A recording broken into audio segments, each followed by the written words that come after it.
বাংলার Luther king দেশে ফিরে কইছিল, I have a plan. Luther king আমি নাম দেই নাই, আপনারা উত্তেজিত হবেন না।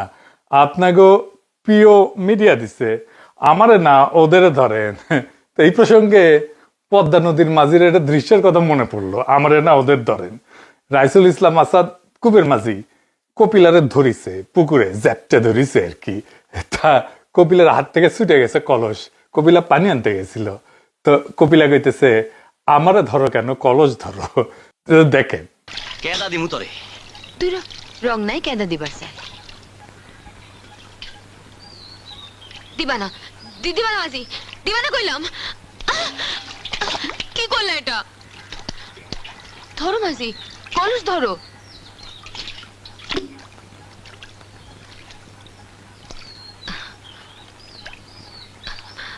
আমারে ধরো কেন, কলস ধরো। তো তারেক রহমানকে বাংলার লুথার কিং দেখলে মানব জমিনের মতি বাইরে ধরবেন, হামাক না। যাই হোক, এখন একে একে প্ল্যান বেড়া হইতেছে। বিএনপি মেলা টাকা পয়সা খরচা করে প্ল্যান করিচ্ছে। আমরা প্রত্যেকটা প্ল্যান বিশ্লেষণ করে দেখবো, আর দেখবো আসলে এই প্ল্যান কেঙ্কা তারেক রহমানের দলের লোকেরা প্ল্যান করবার পারে কিনা। প্রথমে এটা স্বাস্থ্য নিয়ে প্ল্যান দেখি। বিএনপি কইতেছে তারা ক্ষমতা নেওয়ার প্রথম 180 দিনে কি করবি, কোনো বানানো কথা না, তাদের কথাই, তাদের তৈরি ভিডিওই দেখি, আসেন দেখি। বিএনপি জনগণের ভোটে নির্বাচিত হলে প্রথম 180 দিনের মধ্যেই চালু করবে United national health care solution. এটি একটি এআই নির্ভর ডিজিটাল হেলথ রেকর্ড সিস্টেম, যা নাগরিক স্বাস্থ্যসেবার কাঠামোকে আধুনিক করবে। সবার জন্য স্বাস্থ্য নিশ্চিত করতে নাগরিকদের জন্মকাল থেকেই চিকিৎসা ও স্বাস্থ্য তথ্য প্রযুক্তিগতভাবে সংরক্ষণ করা হবে। এতে শহরে কিংবা গ্রামে যে কোনো সময়ে হাসপাতালে গিয়ে দ্রুত চিকিৎসা পাওয়ার পথ সহজ হবে। United national health care solution হবে রোগী, পরিবার ও চিকিৎসকদের জন্য সমন্বিত প্রযুক্তিগত স্বাস্থ্য সুরক্ষার ভিত্তি। দেখেছেন, তারা কইতেছে BNP United national health care solution দিবি। ইংরেজি যেহেতু কইছে, ঠিকই কইছে, তাই না? এটা এটা এআই, এআই মানে আর্টিফিশিয়াল ইন্টেলিজেন্স, মানে কৃত্রিম বুদ্ধিমত্তা। মানে আমাদের বুদ্ধি চলে না আর কি, আর্টিফিশিয়াল লাগে আর কি। এই যে এআই নির্ভর ডিজিটাল হেলথ রেকর্ড সিস্টেম, যা নাগরিক স্বাস্থ্যসেবা কাঠামোকে আধুনিক করবে। সবার জন্য স্বাস্থ্য নিশ্চিত করতে নাগরিকদের জন্মকাল থেকেই চিকিৎসা, নাগরিক তথ্য প্রযুক্তিগতভাবে সংরক্ষণ করা হবে। এতে শহরে বা গ্রামে হাসপাতালে দ্রুত চিকিৎসা পাওয়ার পথ সহজ হবে। রোগী, পরিবার এবং চিকিৎসকদের জন্য সমন্বিত প্রযুক্তিগত স্বাস্থ্য সুরক্ষার ভিত্তি হবে এইটা। বুঝি চাও, ওই ইংরেজি বাংলা মিলে এত কঠিন করে কইছে, হাঙ্গারের মতো মুখশুক্ষের জন্য এটা বোঝা মুশকিলই আছে। যাই হোক, এটাই ছিল ওই ভিডিওতে, তাই না? আপনি তো দেখলেন। তো আপনি গুগল করে বা নেট সার্চ করে অতিরিক্ত তথ্য পাইবেন না, তাই এইটুকু নিয়ে মূল্যায়ন করি আপাতত। আমরা এটা ধরেই নিতে পারি বিএনপির মধ্যে থাকা বেস্ট ব্রেন গুলো, মালগুলা এটা বানাইছে। আমি শিওর কয়েকজন পিএইচডি টিএইচডি মিলে বৈশা করেছে এটা। আমি চিনি কাউরে কাউরে। যাই হোক, তো সেই বেস্ট ব্রেন কেমন মাল পয়দা করে আসেন দেখি। তো প্রথম কথা, এই যে এটা কইছে, এটা কি বিএনপি পারবি 180 দিনে করতে? পারবি না, অসম্ভব, অসম্ভব। ওই যদি 180 দিনে এটা করবার পারে, কান কেটে কুত্তা খেলাম আমি। 6 মাসে ম্যাক্সিমাম যেটা করতে পারে, একটা পাইলট ডিজাইন করতে পারে, এটা সীমিত ট্রায়াল পর্যন্ত যাইতে পারে, তাও এটা করা সম্ভব হবে না কয়েকটা কারণে। পূর্ণ সিস্টেম তো করবারই পারবে না কয়েকটা কারণে। এই প্রস্তাবটা কিন্তু বিশাল বড়। এই প্রস্তাবের মানে হইল দেশের প্রত্যেকটা নাগরিকের জন্ম থেকে মৃত্যু পর্যন্ত চিকিৎসার ইতিহাস, নাগরিক তথ্য, হাসপাতাল, ডাক্তার এবং পরিবার সবাই এক প্ল্যাটফর্মে দেখতে পারবে, এবং আর্টিফিশিয়াল ইন্টেলিজেন্সের সিদ্ধান্ত নেওয়ার ক্ষেত্রে সহায়তা করবে। এটা শুধু সফটওয়্যার না, এটা রাষ্ট্রের হেলথ, সিভিল ডেটার একটা একীভূত সিস্টেম। 6 মাসে কেন সম্ভব না? বাস্তব কারণে। এটা আসেন বুঝে দেখি। এক, আইন ছাড়া ডেটা রাখা যায় না। এমন সিস্টেম চালাইতে হইলে আগে ডেটা প্রাইভেসি আইন লাগবে, কার তথ্য কে দেখবে, এটা স্পষ্ট আইন দরকার। বাংলাদেশে এই লেভেলে স্বাস্থ্য ডেটা আইন এখন নাই, এটা বানানো লাগবে। সময় লাগবে 6 মাস থেকে 1 বছর শুধু আইন বানাইতে। আইন না থাকলে এটা ইউজই করা যাবে না, এটা কাজই শুরু করা যাবে না। ওদের মাথাতেই নাই হেলথ ডেটা প্রাইভেসি আইন লাগবে এটা। এন্ড কইতে পারেন যে আপনি তো দাদা আগের এপিসোডে কইছেন অধ্যাদেশ বানায় আমরা কাজ শুরু করব, আইন পরে করে নিব। হ্যাঁ, এটা একটা সলিউশন হইতে পারে, তাই না? আপনি তো কইছেন সংসদ পাশ হওয়ার আগে অধ্যাদেশ বানায় কাজ করা যাইতে পারে। হ্যাঁ, তাই কইছেন না? হ্যাঁ, ওটা তো এখন নিজের চক্করে পড়ে গেছেন, তাই না? জি না, হ্যাঁ, জি না। কারণ হইতেছে অধ্যাদেশ তো স্থায়ী না, সংসদে পাশ না হইলে বাতিল হয়ে যেতে পারে, সরকার বদলাইলে বাতিল হয়ে যেতে পারে, আদালতে চ্যালেঞ্জ হইলে বাতিল হয়ে যেতে পারে।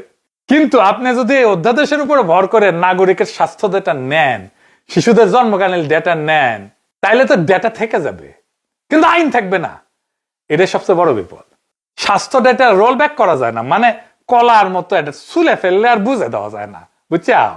একবার যদি বলা হয় যে ডেটা জমা দেন, তারপর অধ্যাদেশ বাতিল হয়ে গেল, তো ডেটা কি মুছে যাবে? আর ডেটা কি ওই জায়গায় থাকে? কতজন নেয় না উডি থেকে?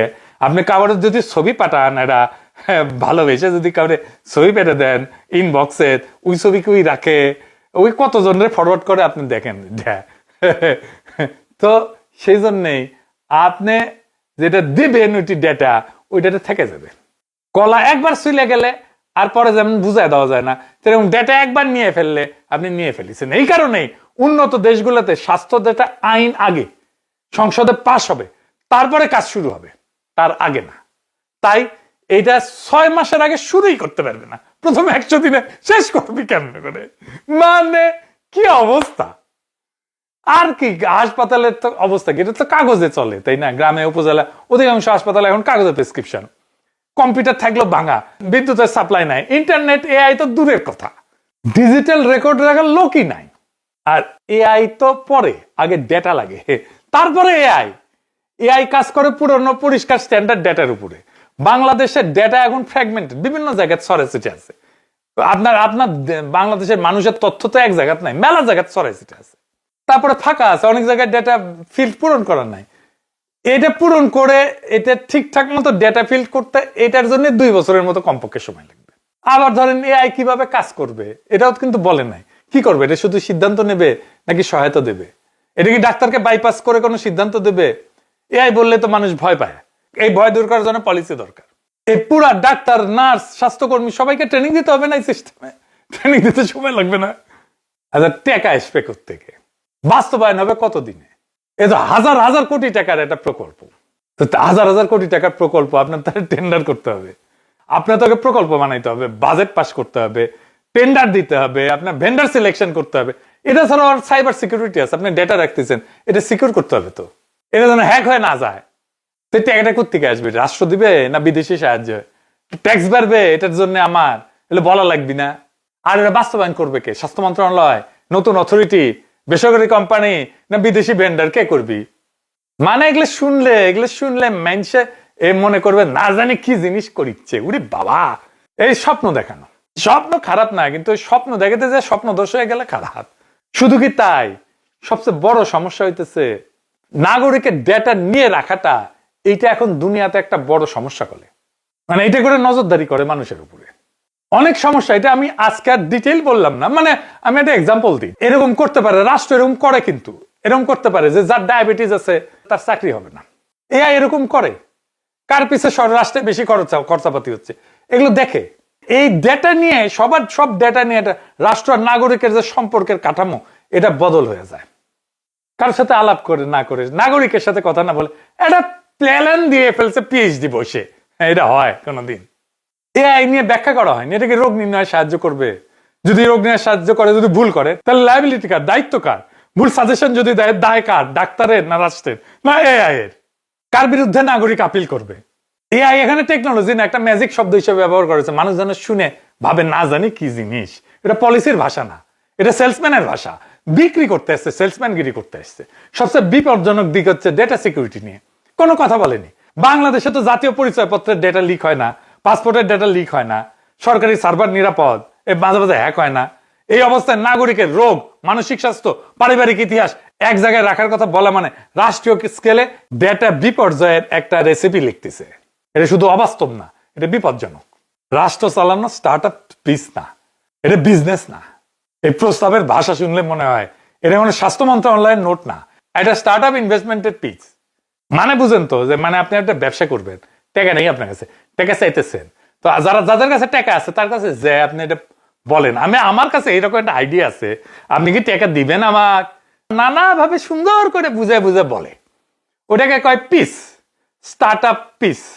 এটা শিখায়, বিজনেস স্কুলগুলোতে শিখায় যে কেমনে এটা করে টাকা বের করতে হবে, বুঝছাও? তো এটা স্টার্ট আপ পিস হয়েছে, যে কেমনে আপনার ভোটটা বের করবি, বুঝছাও? এআই, ডিজিটাল, ইউনিফাইড, এই শব্দগুলো খুব আধুনিক শোনায়, স্মার্ট শোনায়, মধ্যবিত্তকে ইমপ্রেস করে, এই সমস্ত খুব সেক্সি শব্দ। তাই এটা নীতির প্রস্তাব না, এটা ইমেজ ম্যানেজমেন্টের কৌশল। এই প্রস্তাব বাস্তবায়নযোগ্য না, আইনসম্মত না, প্রশাসনিকভাবে অপরিণত এবং অনাবশ্যক, এটা কোনো কাজে আসবে না। শুধু তাই না, এটা নাগরিকের জন্য ঝুঁকিপূর্ণ।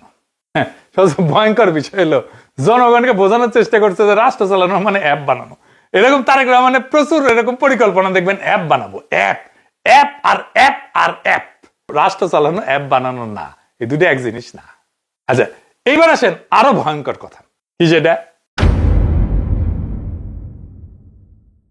সব নাগরিকের ডেটা থাকবে, তাই কেছে না? তার মানে আর্মির ডেটা থাকবে।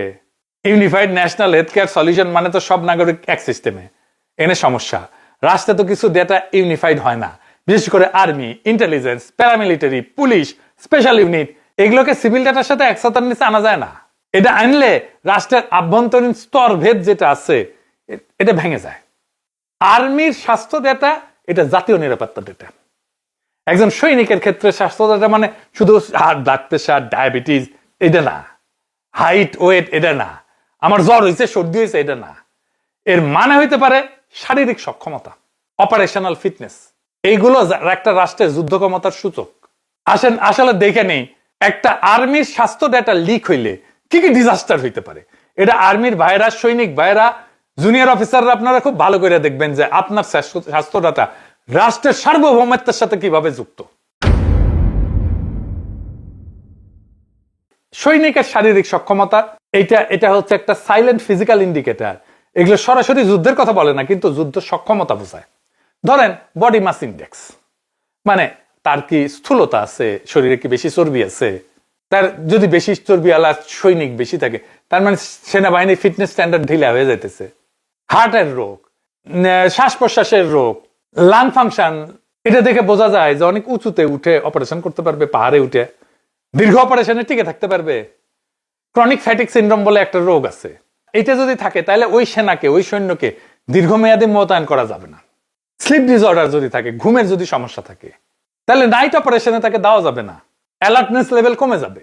তারপরে রোগ ভিত্তিক যুদ্ধ ক্ষমতার সূচক তো আছেই, এগুলো দিয়ে পুরা বাহিনীর এটার শক্তি কেমন, কতদিন ধরে দম ধরে রাখতে পারবে, এটা বোঝা যায়। যেমন ডায়াবেটিস, প্রি ডায়াবেটিসের হার কেমন, হাইপার টেনশন কেমন, যদি অ্যাজমা থাকে, রেসপিরেটরি ইলনেস থাকে, তাহলে সাডেন এক্সারশন মানে হঠাৎ করে দৌড় দেওয়া, কমব্যাট স্ট্রেস যেটা, এইটাতে টলারেন্স তার কম থাকবে। ধোয়া, গ্যাস, পাহাড়ি যুদ্ধে এখানে যে সে ভালো করে যুদ্ধ করতে পারবে না। যদি মানসিক বা স্নায়বিক কোনো রোগ থাকে, এটা ভয়ঙ্কর, কারণ মনোবল এবং সিদ্ধান্তকে প্রভাবিত করে। ডিপ্রেশন আছে কিনা, অ্যাংজাইটি আছে কিনা।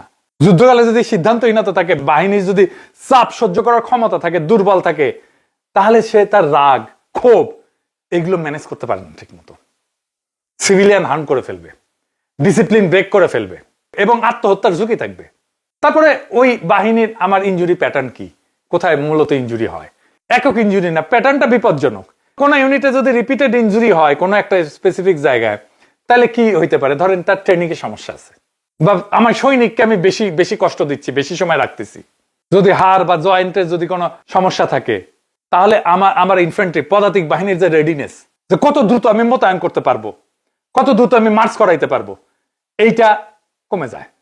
তারপরে ধরেন রিকভারি টাইম অ্যাভারেজ, যে একজন আমার সৈনিক একটা অসুস্থ হইলো বা আঘাতপ্রাপ্ত হইলো, কত সময়ের মধ্যে সে আবার যে ফাইট করতে পারবে, রিপ্লেসমেন্ট সাইকেল কত দ্রুত। যদি আমি তাড়াতাড়ি রিকভার করি, তাড়াতাড়ি মোতায়েন করতে পারি, তাহলে আমার যুদ্ধ সক্ষমতা বেশি। যদি দেরি হয়, তাহলে আমার যুদ্ধ সক্ষমতা কম। বোঝা গেছে? তারপরে ধরেন মেডিকেল লিভ, মেডিকেল লিভের ফ্রিকোয়েন্সি কেমন, কতগুলো মেডিকেল লিভ নেয় আমার সৈনিকেরা, কতগুলো নেয় জেনারেলরা, কতগুলো নেয় অফিসাররা, কতগুলো নেয়। তারপরে ধরেন মেডিসিনের কনজামশন প্যাটার্ন, কি ধরনের ওষুধ খায় তারা, কোন ধরনের ওষুধ খায়, স্ট্রেসের ওষুধ খায় বেশি, ব্যথার ওষুধ খায় বেশি। আর যদি জেনেটিক ডিজিজ ওর মধ্যে থাকে, তাইলে তো বুঝেই গেছেন যে বুঝে যাবে যে ভবিষ্যতে এই জাতির কপালে কি আছে, আসলে সোলজার করার মতো লোক পাবে কিনা। এই ডেটা স্বাস্থ্য না, এটা জনসংখ্যাগত যুদ্ধ বিশ্লেষণ। তারপরে ধরেন যে হেলথের কারণে আর্লি রিটায়ারমেন্ট হচ্ছে কিনা, শত্রু রাষ্ট্র এটা দেখবে না যে ওই সোলজার অসুস্থ কিনা, এটা দেখবে না স্পেসিফিক সোলজার, তাদের দরকার এই বাহিনীর গড় সক্ষমতা কত। এইটা ধরতে পারলেই ওইটা দেখে যুদ্ধের সময় নির্বাচন করবে, কৌশল নির্ধারণ করবে এবং সাইকোলজিক্যাল ওয়ারফেয়ার সবই করতে পারবে। মানে ধরেন আমি একটা ছোট্ট এক্সাম্পল দিই, আমি যদি ওই ডেটা পেয়ে দেখি যে আমার আর্মি একটা নির্দিষ্ট সময় বেশি রোগাক্রান্ত হয়, আমি তো ওই সময় অ্যাটাক করবো, তাই না? বুঝে গেছে আমার কথা? যদি আমি জানি যে বাংলাদেশ সেনাবাহিনীতে হাসপাতালগুলোতে সবচেয়ে বেশি সংখ্যক রোগী আসে জুন জুলাই মাসে, ওই সময় তারা অসুস্থ থাকে বেশি, হইতেই পারে, বা হইতে পারে মার্চ এপ্রিল মাসে, বা হইতে পারে নভেম্বর ডিসেম্বর মাসে, কোন মাসে সবচেয়ে বেশি রোগাক্রান্ত থাকে আমার সোলজার, তাইলে আমি কি করব? ওই সময় অ্যাটাক করবো তো শত্রু হইলে। এআই তো প্যাটার্ন খোঁজে, ফলে এআই বের করতে পারবে আমাদের সেনাদের গড় শারীরিক সক্ষমতা কেমন, যুদ্ধ ক্ষমতার অনুমান করতে পারবে, লম্বা যুদ্ধ টানার কৌশল ঠিক করতে পারবে, মনোবল দুর্বল করার প্রোপাগান্ডা বানাইতে পারবে। এই ডেটা শত্রু রাষ্ট্রের কাছে সবচেয়ে মূল্যবান, ব্যক্তিগত ডেটা না। স্ট্যাটিস্টিক্যাল যুদ্ধ ক্ষমতা এভাবেই ফাঁস হয়ে যায়। এই ডেটা যদি ফাঁস হয়ে যায়, ডেটা যদি লিক হয়, আমার আর্মির স্বাস্থ্য ডেটা, তাহলে যুদ্ধের আগে আধা হায়ার হয়ে যাবে। এই কারণে পৃথিবীর কোথাও আর্মির ডেটা সিভিল সিস্টেমে রাখা হয় না। ওদের জন্য থাকে আলাদা সার্ভার, আলাদা আইন, আলাদা সাইবার সিকিউরিটি, অনেক সময় অফলাইন থাকে। বিএনপির এই প্রস্তাবে বলা হয়েছে আর্মির ডেটা থাকবে কিনা, থাকলে আলাদা হবে কিনা, কে অ্যাক্সেস পাবে, কে দেখতে পারবে, যুদ্ধকালীন কিভাবে এই ডেটাটাকে ম্যানেজ করা হবে, এই ব্যাপারে কবি নীরব। এই নীরবতাই সবচেয়ে ভয়ঙ্কর। রাষ্ট্র চালাতে গেলে কিছু ডেটা থাকে যেটা উন্নয়নের না, যেটা গোপন থাকার জন্য। এই পার্থক্য না বোঝা মানে রাষ্ট্র বনাম অ্যাপের ফারাক না বোঝা। সিভিলিয়ান স্বাস্থ্য ডাটা লিক হইলেও এটাও বিপর্যয়, রাজনৈতিক বিপর্যয়। আর আর্মির স্বাস্থ্য ডাটা লিক হইলে এটা রাষ্ট্র বিপন্ন হয়ে যাবে। এই কারণে এই ধরনের ইউনিফাইড সিস্টেম নিয়ে কথা বলার আগে আর্মি, সিকিউরিটি, ডিফেন্স, ডেটা একেবারেই আলাদা করার কথা না বললে ওই প্রস্তাবকে দায়িত্বশীল প্রস্তাব বলা যায় না। এই প্রস্তাবকে কোনো বুদ্ধিমান মানুষের প্রস্তাব বলা যায় না। এই প্রস্তাবকে কোনো রাষ্ট্রনায়কের প্রস্তাব বলা যায় না। এই প্রস্তাবকে কোনো রাজনৈতিক দলের প্রস্তাব বলা যায় না। এটা কোনো টেকনিক্যাল প্রশ্ন না, এটা একটা সার্বভৌমত্বের প্রশ্ন। এই ডেটার অ্যাক্সেস কে পাবে, কে কখন দেখবে? এই সিস্টেমে স্বাভাবিকভাবে থাকবে ডাক্তার, হাসপাতাল, admin, software operator, third party vendor, সবাই। তো একজন সিভিল ডাক্তার কি জানবে যে অমুক সৈনিক পোস্ট ট্রমাটিক স্ট্রেস ডিসঅর্ডারে ভুগতেছে? একজন আইটি অপারেটর কি দেখতে পারবে কোন ইউনিটে ইনজুরি বেশি? আমি তো স্বাস্থ্য মন্ত্রণালয়ের কাছে আর্মির হেলথ ডাটার অ্যাক্সেস দেব না, নিতেও চাইবো না। আপনি এই ডেটাবেজে রাখলেন আর্মির ডেটা, সেই ডেটা লিক হইল, উইকিলিক্সে গেল, তারপর দেখা গেল অমুক জেনারেলের ক্যাঙ্কা হবি ব্যাপারটা। হ্যাঁ, রাষ্ট্রের প্রতিরক্ষা, নাগরিক স্বাধীনতা আর স্বাস্থ্য, এই তিনটাকে এক ডেটাবেজে ফেলা মানে উন্নয়ন না, এটা আত্মঘাত। জামাই কোটার বুদ্ধিজীবী কইছিল জামাতের কোনো ফেলার নাই। জামাত ইসলাম যদি সরকারে আসে তাহলে অর্থমন্ত্রী কি হবে? আপনি যে কোনো জামাত ইসলামের লোককে জিজ্ঞেস করেন, পাবলিক ভিশন এগুলো নাই। জি, 11 দলীয় জোট ক্ষমতা আসলে কি করবে তা খুব সলিড পরিকল্পনা আছে। বিএনপির প্রত্যেকটা পরিকল্পনা ত্রুটিপূর্ণ, অনাবশ্যক, মাথামোটাদের মাথা থেকে বাড়াইছে। 11 দলীয় জোটের পরিকল্পনা grounded in solid problem identification. বিএনপির ডাক্তারেরা জানেই না বাংলাদেশে মানুষের স্বাস্থ্যের সমস্যাটা কি। এখন অনেকে কইবেন দাদা সমস্যাটা কি আপনি কয়া দেন। এটা কোনো রকেট সায়েন্স না। বামেরা যেমন স্লোগান দেয় না ঢাকা বিশ্ববিদ্যালয়ে, তুমিও জানো আমিও জানি জামাত শিবির পাকিস্তানি। ছাত্র শিবির পাকিস্তানি, তুমিও জানো আমিও জানি, সাদিক কায়েম পাকিস্তানি, তুমিও জানো আমিও জানি, সাদিক কায়েম পাকিস্তানি। তেমন আপনিও জানেন আমিও জানি বাংলাদেশের স্বাস্থ্যের সমস্যাটা কি। বিএনপি জানে না। সেটা কি? সেটা হইতেছে চিকিৎসার খরচা আমরা যোগাইতে পারি না, পরিবার নিঃস্ব হয়ে যায়। আমাদের এই নিঃস্বকরণ ঠেকাইতে হবে, এটাই স্বাস্থ্যের 1 নাম্বার প্রবলেম। কিভাবে? বাংলাদেশে ফ্রি স্বাস্থ্যসেবা নিশ্চিত করতে হবে। প্রথমে করতে হবে দরিদ্র মানুষদের জন্য সম্পূর্ণভাবে ফ্রি প্রাইমারি স্বাস্থ্যসেবা, জরুরি স্বাস্থ্যসেবা, মা এবং শিশুর স্বাস্থ্যসেবা, সার্জারি, প্রয়োজনীয় ওষুধ, ডায়াগনোসিস সব ফ্রিতে দিতে হবে। কাদেরকে? যাদের পারিবারিক মাসিক আয় আমার হিসাবে 30,000 টাকার নিচে। কেন 30,000? কারণ হইতেছে বিশ্ব ব্যাংকের আপার পভার্টি লাইন হইতেছে 2025 সালে প্রতি ব্যক্তি মাসিক আয় 3,832 টাকা। তো বাংলাদেশে গড়ে যদি 4 থেকে 5 জন পরিবারের সদস্য হয়, তাহলে আন্ডার পভার্টি হাউস হোল্ড, মানে দারিদ্র সীমার নিচে যে বাসাগুলা, এটাতে মোটামুটি 15 থেকে 20,000 টাকার আশেপাশে তার আয় পড়ে, পারিবারিক আয়। কিন্তু স্বাস্থ্য খরচের ধাক্কা লাগে যারা অত দরিদ্র না কিন্তু দরিদ্র, তাদের উপরও, দারিদ্র সীমার একটু উপরে। তাই এইটা 1.5 থেকে 2 গুণ যদি ধরি, 25 থেকে 35,000-এর মধ্যে একটা যৌক্তিক একটা জায়গায় আসে। আর বাস্তবে শ্রম বাজারেও, যেমন গার্মেন্টসের ন্যূনতম মজুরি তো 12,500 টাকা, 2 জন উপার্জনকারী হইলেও অনেকের ঘরে 25,000 টাকার মতো আসে। এরপরে কি আংশিক সাবসিডাইজ, যাদের 30,000 থেকে 60,000 টাকা যাদের আয়, তাদের ডাক্তার দেখানো, সার্জারি, ডায়াগনস্টিক, এগুলো সবই ফ্রি। ওষুধে সামান্য টাকা দিতে হবে, ধরেন 30 থেকে 40% টাকা দিতে হবে ওষুধের দামে। কিন্তু ধরেন ক্যান্সার যদি হয়, ডায়ালাইসিস হয়, হার্টের মতো যদি বড় রোগ হয়, এইটা আলাদা, পুরা কেস ফ্রি। আর এরপরে যারা আছে তাদেরকে ইন্স্যুরেন্স ভিত্তিক, সরকারও কিছু দেবে, আপনিও কিছু দেবেন, যেহেতু আপনি আয় করতেছেন। এইভাবে পুরো সিস্টেমটাকে সাজাইতে হবে। এটা করতে 5 বছরের মতো লাগে, কিন্তু একদম দরিদ্র যারা, তাদেরটা করতে 2 বছরের মধ্যে এটা কমপ্লিট করে ফেলা যায়। প্রথম 30,000 যাদের পারিবারিক আয়, প্রফেসর ইউনূসের সরকার এটা চালু করে দিয়ে যেতে পারতো, কিছুই করলো না, খালি বসে বসে আকাম করে। দুটা আছে স্বাস্থ্য মন্ত্রণালয়ের উপদেষ্টার বিশেষ সহকারী, দুটা বুঝে না কিছু, ভাব দেখায়, বুঝে উল্টে ফেলিছে। 295টা অত্যাবশ্যকীয় ওষুধের দাম নির্ধারণ করে দিবে নাকি সরকার, এটা নাকি এটা তাদের বড় কাজ। হ্যাঁ, উড়ি খুশরু ভাই আছে, বাম রাজনীতি করতে, তো কমিউনিস্ট মাথার বুদ্ধি হয়েছে, সব জায়গাতে আগাম করে খালি। এটা নাকি যুগান্তকারী একটা সিদ্ধান্ত হয়েছে, ওষুধের দাম কমে দিবে। বাপরে, কমিউনিস্ট কুরকুরানি, আরে কুরকুরানি যখন উঠে তখন আর তার কিছু মনে থাকে না। এগুলো মাথার মধ্যে গোবরও নাই, থাকলে সার হইতো, তাও হবে না। বুঝায় বলি, ধরেন আপনার একটা চায়ের দোকান আছে, আপনি 10 টাকা দিয়ে 1 কাপ চা বেচেন। এখন চেয়ারম্যান এসে কইলো, না না, তুমি 1 কাপ চা 5 টাকায় বেচবা, ঠিক আছে?